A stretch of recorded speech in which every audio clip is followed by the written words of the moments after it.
My apologies for that. I just realized I forgot to link my microphone to YouTube, so we're getting a little bit of a late start. My apologies for that. Welcome everybody. This is going to be the third session of the OSD Classroom. It's just me here today.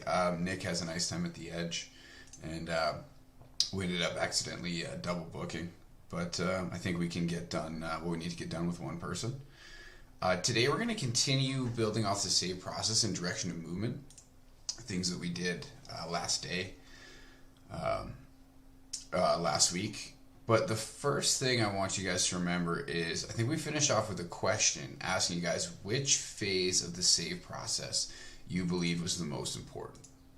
Now, the last time we did this before we got shut down for COVID and we couldn't actually do the autism development program, we had some of the guys write a response. Actually write a couple paragraphs explaining which phase of the save process you thought was the most important and trying to explain why. But if you guys want, real quickly, before we get started here, just throw your answers up in the chat. Which phase of the save process do you guys think is the most important?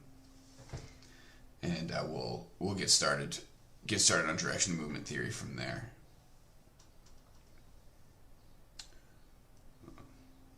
Adam says shot preparation. That's a good guess. Kale says save execution.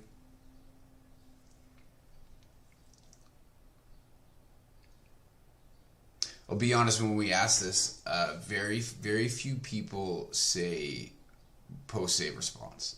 Most people say shot preparation and save execution. And most people will say shot preparation as well, as it seems like that's most of the answers here. We have shot preparation is 4 out of 5 of the answers, and save execution is 1 out of 5. That's a really good reasoning behind that is when you look at that pie chart that we show you guys. Shot preparation consists of 93% of the time you spend in the game. Save execution consists of about 2% of the time you spend in the game. Post-save response is about 3% of the time you spend in the game. So it's very obvious why a lot of people would say shot preparation, because we spend a lot of time there, and as you guys are saying in the chat, everything stems from our stance. That's basically what we've been covering the last 2 weeks, is how important our stance is, even leading into our save execution phase. I'll tell you guys what our answer is. Our answer is, I'll be honest, it's kind of unfair, but we believe the most important phase of the save process is the phase that you're currently in. So what we mean by that, for example, is if there's a pass being distributed, you're in the shot preparation phase. At that stage, the shot being in position to make a save is the most important phase that you can be in, the most important thing you can do. Then from there, once a shot's released, your shot preparation, even as prepared as you are for the shot, whether you're prepared or not, it doesn't really matter anymore, because now all you have to do is make a save. So if there's a shot released, the most important phase is the save execution phase. And likewise, after you make a save, the most important phase is the post-save response. So a little bit of a trick question from our standpoint, but I understand your guys' reasoning why shot preparation would be the most important phase. The example I like to use is think about if you think about a 2-on-1, if there's a high to low lateral feed being made. Again, as that pass is being distributed, your goal is to put yourself in position. You're trying to rotate and butterfly slide so that you can gain angle, you can gain body position, and maybe if you have enough time, you can gain depth from there. But if you're in the middle of your butterfly slide and you're not on angle, not quite on angle yet, maybe you have body position and there's a shot released, well, it doesn't really matter where you are in that case. All that matters is your ability to make a save, your ability to extend your coverage into that save. And then after you make that save, the only thing that matters at that specific time is how well you can put yourself back into position. Does that make sense to everybody? If there's any questions on that, feel free to throw it in the chat. But likewise, like we said, very few people say the post-save response phase. And, that's super understandable because as we've been talking about, and I see that Gibby mentioned the domino effect. If you have a good shot preparation phase, you have a good save execution phase. Well, if you have a really good shot prep phase and a really good save execution, the chance that you even need to respond to a secondary opportunity may be decreased because you'll just get full control over that first save. So that leads us to moving on to what we're covering today. Today we're going to cover more direction and movement. So we'll review last session first. Last session we talked briefly about direction and movement. We mentioned that there's 3 different directions of movement that a goaltender can take. We talked about near side, mid ice, and far side. However, the only direction of movement that we covered in detail was far side.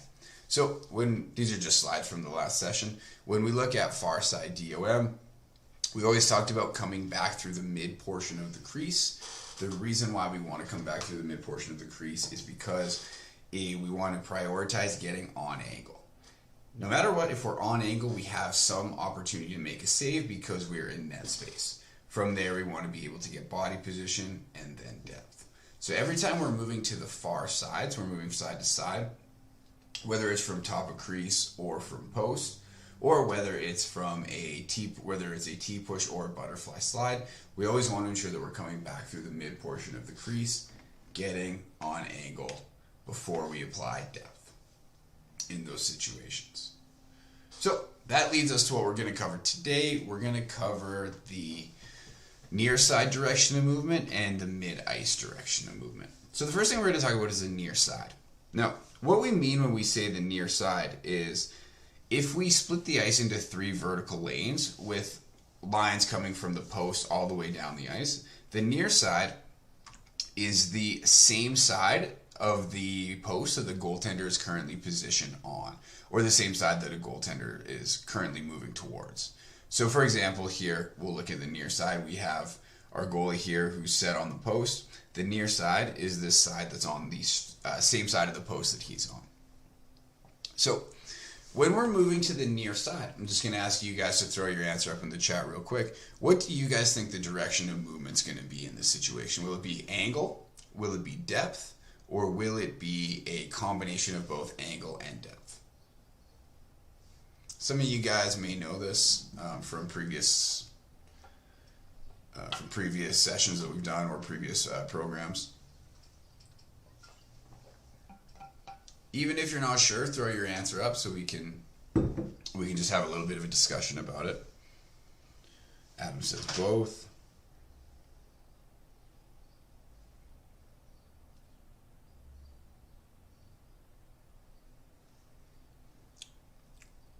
Okay, so if there's nobody else joining in, angle then depth, so both by Falker. Okay, so those are pretty good answers.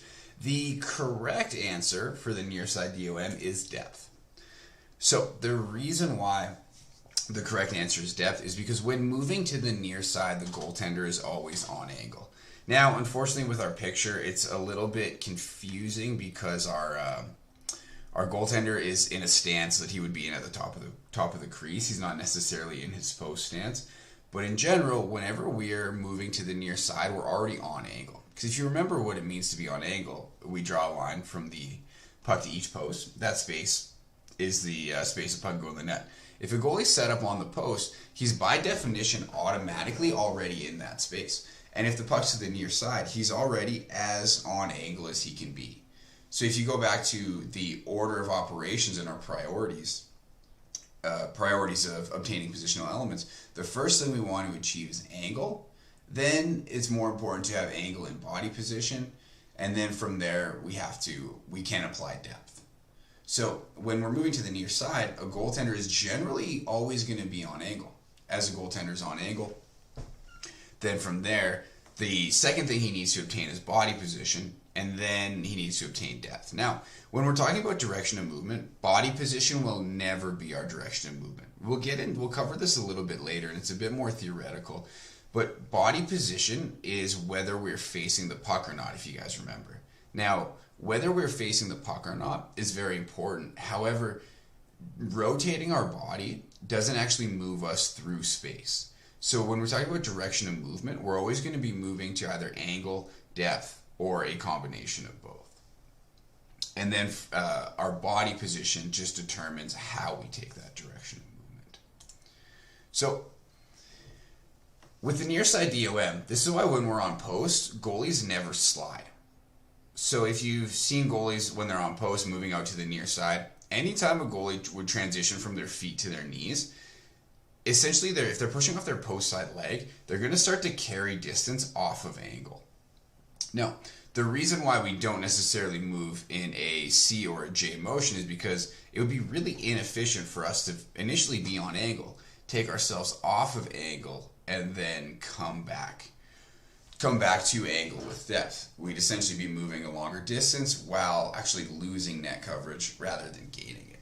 So whenever we're moving off of our post, we always want to think about either shuffling or C-cutting. So there's two different ways we can move. We either call it we'll call it a step shuffle, or we call it stepping out. Basically, it's to ensure that your foot rotates around the post so that you can apply depth straight towards the puck. Or you can C-cut, in which case when you C-cut, you'll get body position first and then apply depth direct to the puck.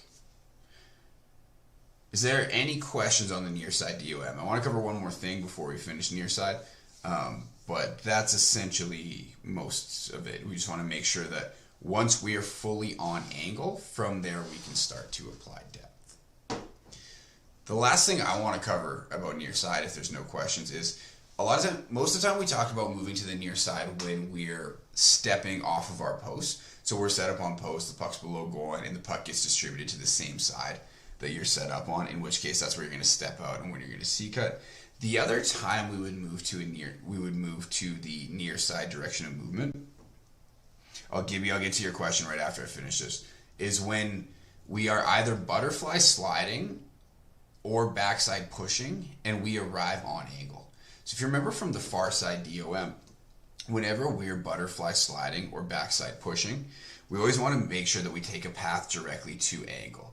So we'll arrive with angle, likely body position, but no depth. So then once we've taken the direction of movement of angle, if we're on our knees and fully on angle, but there's no shot about to be released, that's where we're going to recover and likely step out so that we can gain depth on that play. So the two times we're going to move to the near side, first of all, most of the time it's going to be off of post, but also as part of our shot preparation or post-save response if we are sliding, either with a butterfly slide or a backside push and we arrive on angle. So Gibby asks, is the C-cut any better than the shuffle?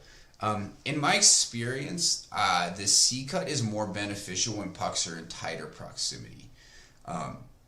Most goalies will use the step shuffle if a player receiving the pass is above the top circle. Because if the player's receiving a pass above top circle, a goalie has more time. The hardest part about the step shuffle when you're moving to the near side is in order to move straight out towards depth. So for example, if you're set on post, you have to rotate your post side foot around the post so that you can step out straight. What that does, that actually rotates your hips to face the corner a bit. And then as you arrive into space, you'll end up rotating your hips back to gain full body position on the puck. So the C-cut is a little bit more efficient in that we don't have to rotate our hips twice. However, it's a little bit, I know some goalies find the C-cut a little bit more difficult because most of the time when you're moving off a post, goaltenders really like to push off their post side leg. Now that's what you want to do when you're moving to the far side into the mid-ice because you have to carry distance across the crease. However, when you're moving to the near side, when your direction of movement is strictly just to depth, if you move off your post side skate, but you're not able to fully rotate your foot around the post to make sure that you're pushing straight to depth, you'll end up taking yourself off of angle on that play. So a lot of goalies prefer the shuffle because it's a little bit easier than the C-cut because you're used to moving off of your post side foot. The problem is if we don't get our foot rotated fully around the post, then we'll end up taking ourselves off angle and likely we'll be really vulnerable to the short side on that play. So as a general rule, C-cut usually, if the receiving player of the pass is below the top of the circle, then we can either shuffle step if the receiving player of the pass is above top of the circle on that play. Does that answer your question, Gibby?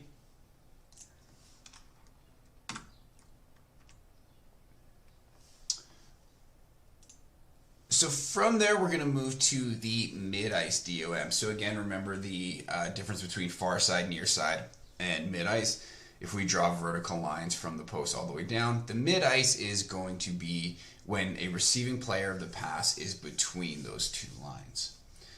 Now, when we're sliding to the middle, we'll just use a slide for an example. Again, you have three options that you can take. You can take the green path, which is straight to depth.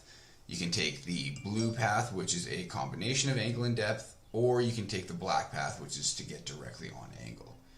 Again, I want you guys to take a stab at this and put your answer in the chat, and then we'll go from there.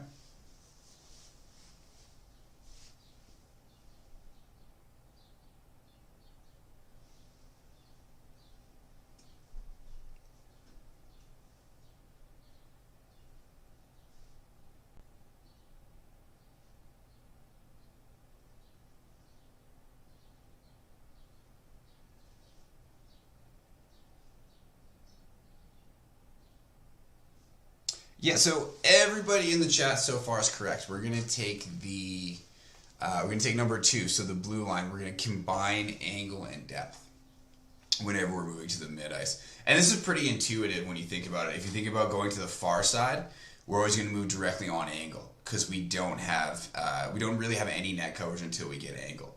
When we're moving to the near side, we're always going to move to depth because we already have angle. So when we're moving to the mid ice, which is directly between the far side and the near side, we're going to combine both angle and depth. Now, the main reason why is because, again, similar to when we're set up on our post in the if we're moving to the near side, when we're moving to the mid ice, we usually start off partially on angle. So for example, we're set up on the glove side post as this goalie is. Whenever he's moving to the middle, part of his body's on angle. He's just not fully on angle. And so that's why we essentially decide that we're going to combine angle and depth. So when we combine angle and depth, this is called forward slope. What this does, it optimizes your position so that you can have extremely good net coverage without having to take too long of a path. So, for example, if you think about the mid-ice play, if we move through the black line straight to angle, we'll hit angle very, very quickly. But the problem with directly hitting angle on this play is we're very, very deep. We have very little net coverage, so it's going to be quite difficult for us to make a save. Whereas if we take the opposite, if we take the green line, when we arrive fully on angle, by the time we arrive fully on angle, we'll have exceptionally good net coverage. We have a lot of depth and angle. The problem is, in the event that a shot is released early, again, let's say you only get halfway to your positional target. In the event that a shot's released early, the goalie through the green line has very little net coverage. If the shot's going to the far side, he has almost no chance of getting that puck.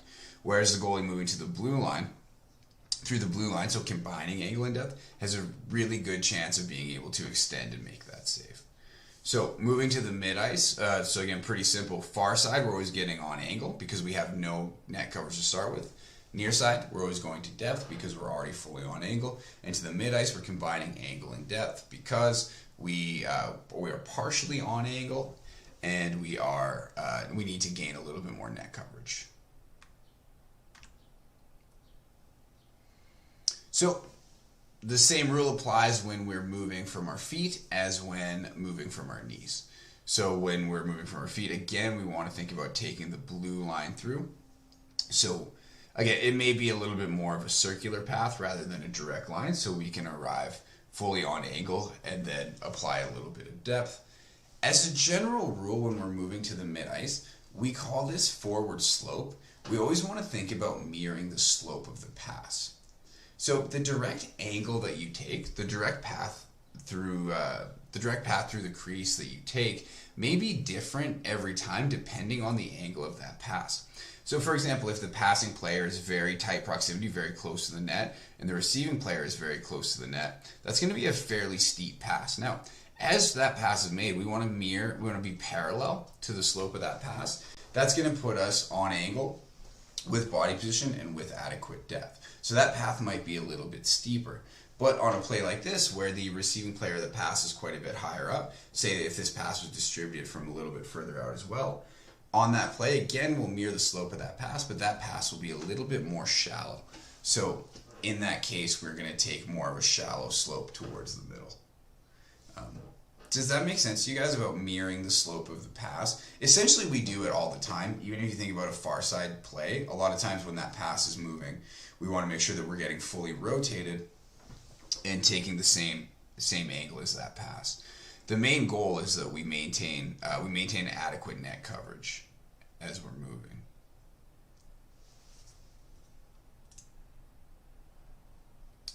So if there's no questions on the mid-ice DOM, that's all I really wanted to cover today for theory. I wanted to make sure that we have a really good, clear understanding of direction and movement theory and the save process, because that's going to start to build into everything else that we do. And it's really interesting, the history of DOM. I actually want to cover that real quick. So basically every other thing we're going to do, whether it's going to be lateral feeds, whether it's going to be post play, whether it's going to be rush management, any type of tactical situational reads that we make, all of these stem from the two theories of the save process and direction of movement. Once you understand those, and one of the questions that we get asked all the time actually is like, when guys are learning how to coach, maybe some of you guys have coached a little bit already, some of the older guys, guys in Bantam and Midget have jumped out with some novice Adam or Pee Wee goalies. One of the most important things to learn when you're coaching is really just grasping the concepts of the save process, grasping the concepts of space, so understanding your net coverage, your positional elements, and grasping the concepts of direction and movement. If you have the concepts of the save process, the positional elements, and direction and movement, you can start to innovate from there. For example, once we understand angle, body position, depth, we understand net coverage, and then we understand direction and movement, we can start to talk about how to handle a lateral feed. So when we talk about handling a side-to-side pass, as a pass is distributed laterally, we want to make sure that we maintain body position. That means we're rotating. Then from there, we want to make sure that as we're butterfly sliding, we're coming back through angle. That's going to start to get us a more net coverage. We're going to be on angle first. Then once we get on angle, understanding the save process and understanding net coverage, we talk about getting more forward at our hips today in the sessions. Why? Because as your head gets closer to the puck, you're actually taking away the vertical trajectory of the puck.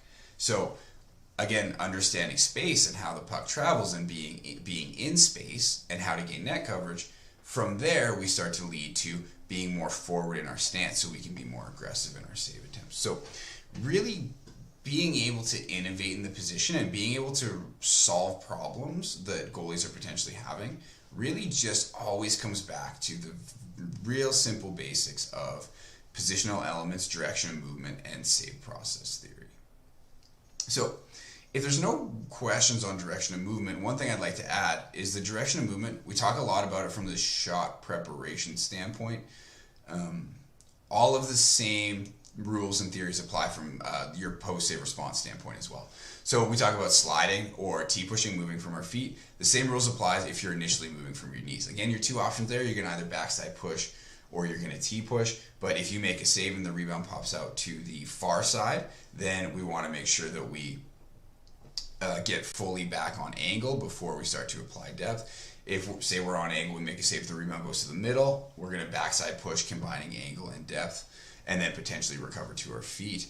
If, say, we're in post lean and a player shoots and the rebound pops out to the near side, we're handling that rebound. Again, from there, we're going to move directly to depth. So the exact same rules apply through the shot preparation phase. So shot preparation is your movement from your knees as your post-save response, or sorry, shot preparation is movement from your feet as your post-save response, which is your movement from your knees.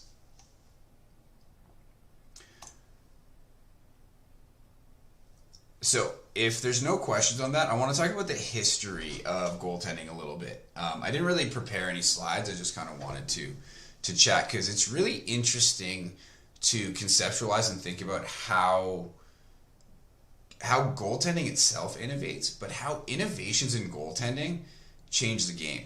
I don't know if you guys do some reading on the state of goaltending in hockey, but there's a general consensus that goaltenders right now are really just big, which may be true. The average height of the goaltenders in the NHL is about 6'2", and they are very large. And when you look at a goaltender, they visually fill a lot of space. If you look at NHL goaltenders, they're quite tall and they have gear that's quite large.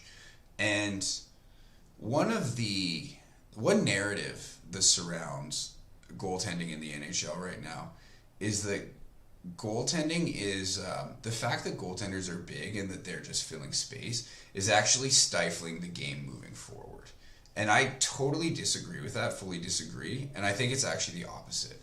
I think the goaltenders now are more skilled than they've ever been. And yes, they may look bigger than they ever have. But I think it's actually the actual skills of the goaltenders that drive the game forward. So I'll ask you guys, you can throw it up in the chat if you want. Have you guys ever, just for fun, YouTubed and watched hockey from like the 1970s and 1980s and 1990s? Because that's going to be sort of what we talk about with the history and the evolution a little bit. And if you guys haven't, no big deal. Nick and I have done a few live streams where we watch some games from the 70s and 80s, and we just kind of we do some commentary on it while we watch it, so we can describe it a little bit and explain it as we go. So, in general, hockey in the 80s and 90s, again, this is pre-butterfly era, before goalies started to simply just go down and get their knees to the ice. This is the era of stand-up goalies, before helmets were really good enough, so goalies didn't want to get their head close to the ice. So you used to watch the old Flames game. Do you know what years they were from, Cal? Like or not even what year specifically, but what decade? If it was from the 90s or 2000s.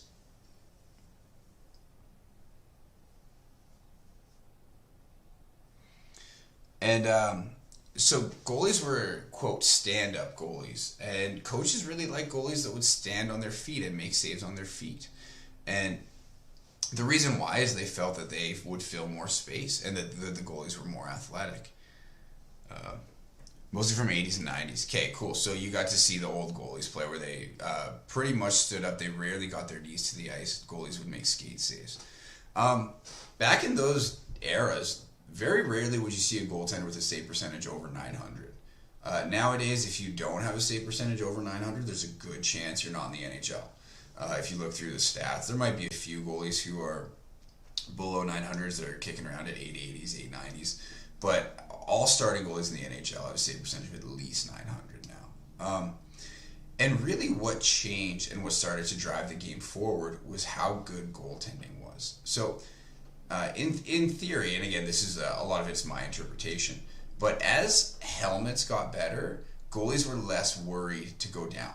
Because if a goalie dropped to their knees back in the 70s and 80s, before goalies really had puck-proof helmets, they would just basically wear a sheet of plastic on their face. If you dropped to your knees, your head was around the crossbar, maybe a little bit lower. So shots that were going in the net might hit you in the face, and that could be really dangerous just for your life in general. So just going down to your knees wasn't a really good idea.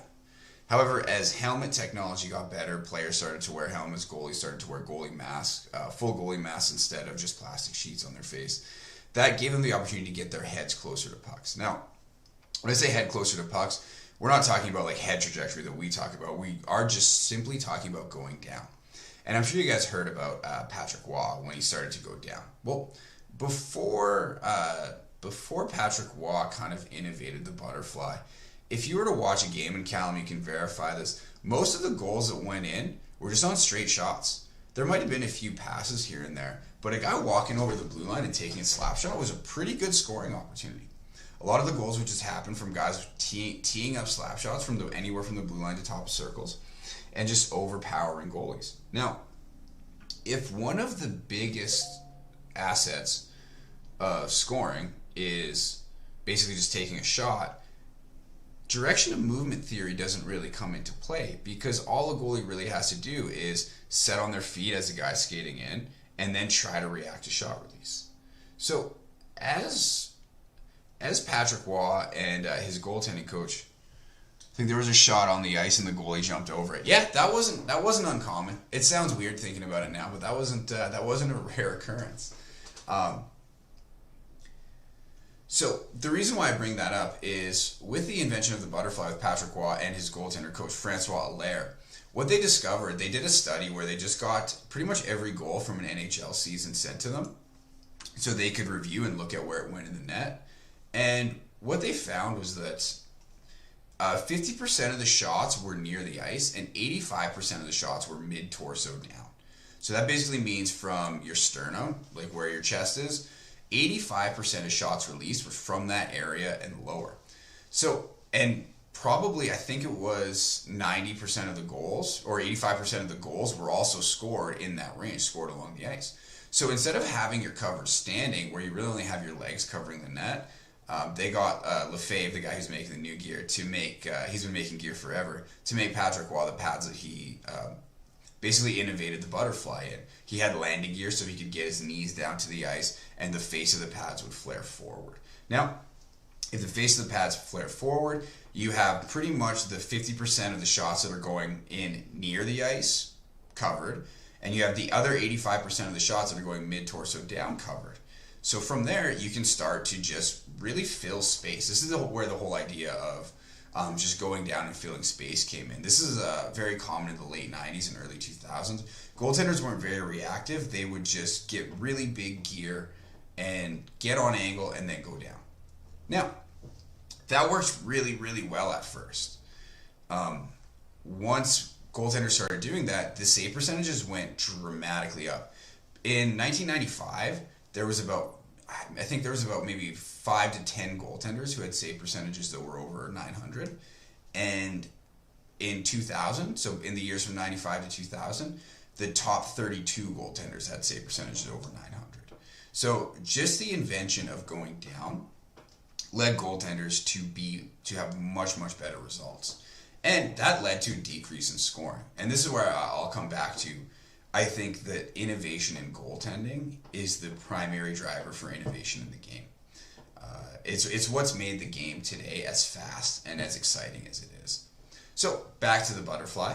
Once goalies start to go down, their save percentages go up. If 85% of the shots are released mid-torso down, goaltenders are easily making 85% of saves and then reacting on a couple high shots, getting their save percentage to over 900. So, as Callum said, no longer are the days when players would just skate in, shoot along the ice, and a goaltender would not even accidentally, would just jump over it and miss it. So now players and teams have to adapt, and they have to find new ways to score goals. And this is where the lateral play and basically the idea of shooting for a rebound starts to come in. Now, because goaltenders are filling a lot of space, they're not getting beat on first shots. One of the best ways to score is, if they're just going to go down, is to put it off that really hard surface of their pad that's now facing out and get it to kick out to a guy driving to the other side. Now, from there, goals started to happen on lateral feeds because goalies were getting bigger, they were filling more space. A side-to-side pass with a one-time shot was a pretty dangerous situation because the goaltender who could fill space but wasn't necessarily as mobile might not be able to get there. This is where direction of movement comes in for both your post-save response and your shot preparation. Now, a side-to-side pass with a one-timer is a really dangerous play. As the butterfly forced the players to innovate, the players now figuring out how to get around the goaltending, whether it's a lateral feed or whether it's shooting for a rebound. The goalies now have to find new ways to adapt. So a lateral pass, this is where the far side direction of movement starts to come in. No longer are the days where coaches can just tell goalies to challenge, because the more you challenge, if there's a rebound or a lateral feed, the more distance you have to cover to try to get back on angle. So this is where goalies start to adapt movement theory. We start to understand what space means. We start to understand what's the best way to move in these high quality scoring situations, these one-timers, these shots for rebounds. And from there, that forces the players to adapt again. So now we're talking about where 50% of the shots released near the ice, 85% of the shots mid-torso down. Now we're moving later into the mid-2000s, maybe post-lockout era, when the NHL starts to restrict goalies' gear because they think they're looking too big, they think they're filling more space. Now, again, the game starts to change. Rather than just simply being lateral plays and shots being low, or shots being low along the ice, shooting for rebounds, goaltenders start to get really good at moving. goaltenders started to get really good at butterfly sliding. Again, before the butterfly, a butterfly slide didn't exist. So all those lateral feeds and all those shots for rebounds, that starts to innovate movement. It starts to innovate butterfly slides. If you go down and there's a rebound and you don't know how to backside push, the only way you can get there is to T-push. So this is where the backside push starts to develop as well. So goaltenders are starting to get really efficient, really effective through their movement. And that's what, through their movement and their direction of movement, and that's what forces the game to innovate again. Now, coming back to post-lockout era, just think about now, you guys watch some hockey in the playoffs lately. Where do most goals go in? Almost every single goal you're going to see is not going to go in the bottom 50% of the net. It's going to go in the top 50% of the net. And that's because goaltenders are starting, once they started to fill space and their movement got better, they can always get on angle, they can always have body position, they can always have depth, regardless of what type of movement they're using. So goaltenders would be really good at getting to space, but if all they're worried about is relying on filling space, they weren't very good at making saves. So this is where we talk about the difference between shot preparation and save execution. The biggest innovation in goaltending right now is in the save execution phase. Because when's the last time you watched a goalie who didn't move very well? It never happens, especially at any high level. If you watch the NHL, those are the goaltenders, the most athletic and the most technically gifted movers you'll see. What changes when what starts to change as players need to move up in levels is their quality of save attempts. So this is where we talk about the most important save of the phase of the save process. The better your save attempts can get, the better chance you're going to have of not just making but controlling saves. If you're starting to watch games where every single goal is getting scored high, well, the only way for you to not allow those goals is to really emphasize making a better save. So that's just kind of my interpretation of how directional movement theory came in, but most importantly, why goaltending right now, contrary to the narratives that you will hear, has never been better. Goalies are far from giants who just simply sit in a position and go down. You look at how fast the lateral game is, how fast not only passes happen, but how fast players can easily maneuver with pucks. I don't know if you guys saw the highlights from Tampa Bay and New York last night. The goal that Jordan Eberle scored where he transitioned forehand to backhand and then just released a really good backhand shot. That puck moved laterally probably 10 to 15 feet. Not in a pass, but just by Eberle cutting and then transitioning forehand to backhand. And I'm sure you guys could see how far that pulled Vasilevsky off angle in that play. So that innovation of that lateral play, whether it's player skills themselves or it's team tactics, where the game is right now, you can simply trace that back to the butterfly, basically the innovation of the butterfly. Without that innovation, the game wouldn't be where it was. The butterfly led to direction of movement theory. Direction of movement theory led to players getting, actually backtrack one bit. The butterfly led to players having to get way better. No longer could they just score on a straight shot. Then from there, that led to lateral feeds and rebounds, which led to goaltenders having to develop direction of movement theory. As goaltenders now develop direction of movement theory, players could no longer score on those lateral feeds and rebounds just simply by putting the puck in the middle of the net. Now, goalies are better at hitting position, so players have to start to shoot high, they have to shoot to score, they have to really try to beat goaltenders. So now from there, we're in the phase where the goaltenders are really developing their save execution phase, being patient, utilizing hands, being good athletes so they can, the same thing we were working on this week, extend fully into saves. So I know that was a little bit of a rant and ramble about the history of goaltending and hockey and where it is now. I hope you guys found it entertaining. It makes me really excited to see how goaltending has changed over the last 2 decades, over the last 20 years, and to see where it goes. And not just goaltending, but how the innovation in the position of goaltending is going to drive the innovation through the rest of the game. Because I don't know, like Callum, you say you've watched hockey from the 80s and 90s. It's boring. You'll fall asleep if you watch it now compared to what happens now. Even if you watch a game from 10 years ago, watch hockey from 2010, compare it to hockey in 2020, it's a totally different game. And that innovation has strictly been driven, in my opinion, has been driven by how good goaltenders have gotten. So, if there's no questions about direction movement theory or anything we talked about, just briefly about what we're going to cover next week. Next week, we're going to get into the post-save response phase. We're going to talk about, we talked a lot about extension this week. We're going to really start to cover retraction.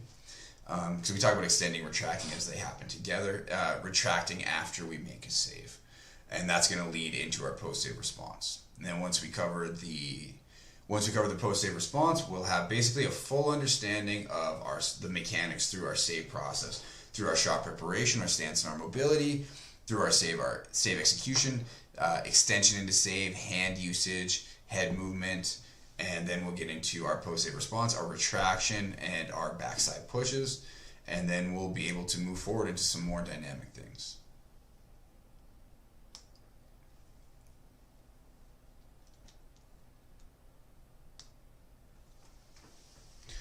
So yeah, if there's no questions, we can end the stream here. I want to ask you guys one question: Montreal or Vegas tonight?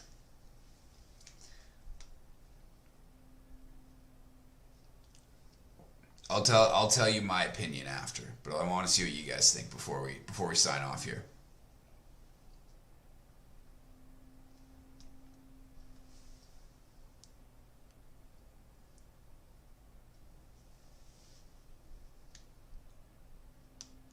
So 2 Montreal, 1 Vegas so far.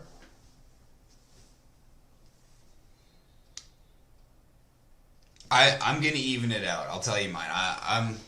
I got Vegas. I think Vegas wins the series. I think they come back, and they come back and win 4-3. I'm biased. I picked Vegas from the start of the series. Honestly, I didn't think Montreal really had a chance to hang with them, but Montreal was dominant last game, and it really surprised me. But yeah, I'm gonna take Vegas tonight. And what about Islanders and Tampa? Who you got for Game 7?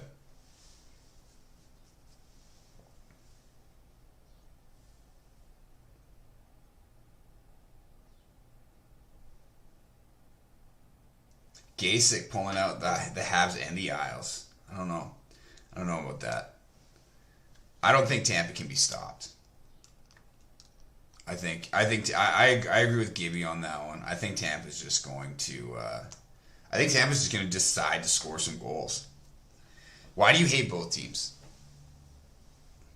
They both have terrible jerseys. No, I'm just kidding. I love the Islanders jerseys. That blue and orange.